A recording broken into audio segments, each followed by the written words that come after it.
The North Star, or Pole Star, also known as Polaris, is famous for holding nearly still in our sky while the entire northern sky moves around it. Polaris is not the brightest star in the nighttime sky, as it is commonly believed. Polaris is only about the 50th brightest. Still, this star is bright enough to spot even from some suburban skies. In a dark country sky, even when the full moon obscures a good deal of the starry heavens, the North Star is relatively easy to see. That fact has made this star an advantage to travelers throughout the northern hemisphere, both over land and sea. Finding Polaris means you know the direction north.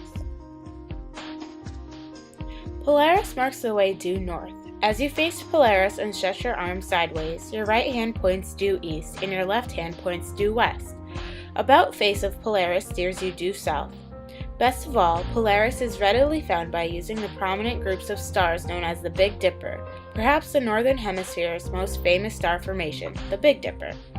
To locate Polaris, all you have to do is find the Big Dipper pointer stars, Dubhe and Merak. These two stars outline the outer part of the Big Dipper's bowl. Simply draw a line from Merak through Dubhe and go about 5 times the Merak-Dubhe distance to Polaris.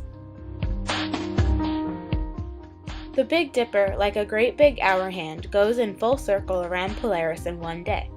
More specifically, the Big Dipper circles Polaris in a counterclockwise direction in 23 hours and 56 minutes. Although the Big Dipper travels around Polaris all night long, the Big Dipper pointer stars always point to Polaris on any day of the year and at any time of the night. Polaris marks the center of nature's grandest celestial clock. By the way, Polaris is famous for more reasons than one.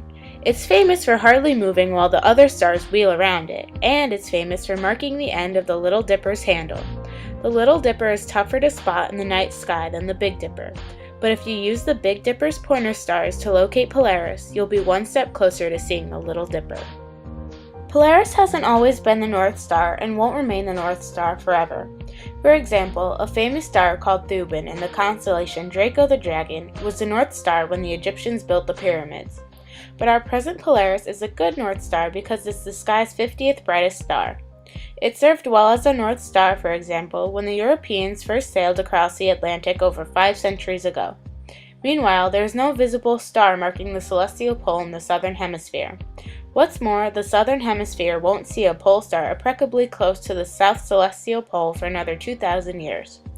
At one time in human history, people literally depended on their lucky stars for their lives and livelihood. Luckily, they could trust the Big Dipper and the North Star to guide them.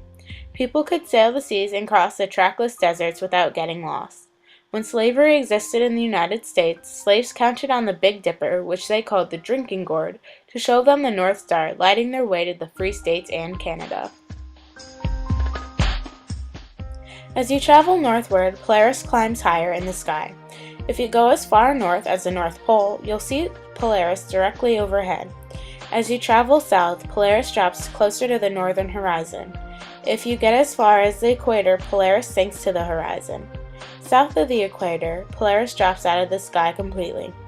Polaris, aside from being honored as the North Star, enjoys the title of Lodestar and Cynosure as well. The single point of light that we see as Polaris is actually a triple star system, or 3 stars orbiting a common center of mass. The primary star, Polaris A, is a supergiant with about 6 times the mass of our Sun. A close companion, Polaris AB, orbits 2 billion miles from Polaris. Much farther away, near the top of the illustration, is the third companion, Polaris B. Polaris B is located approximately 240 billion miles from Polaris A. The 2 companion stars are the same temperature as Polaris A, but are dwarf stars. Astronomers estimate Polaris's distance at 430 light-years. Considering the distance, Polaris must be a respectably luminous star. According to the star aficionado Jim Kaler, Polaris is a yellow supergiant star shining with a luminosity of 2,500 suns. Polaris is also the closest and brightest Cepheid variable star, a type of star that astronomers use to figure distances to star clusters and galaxies.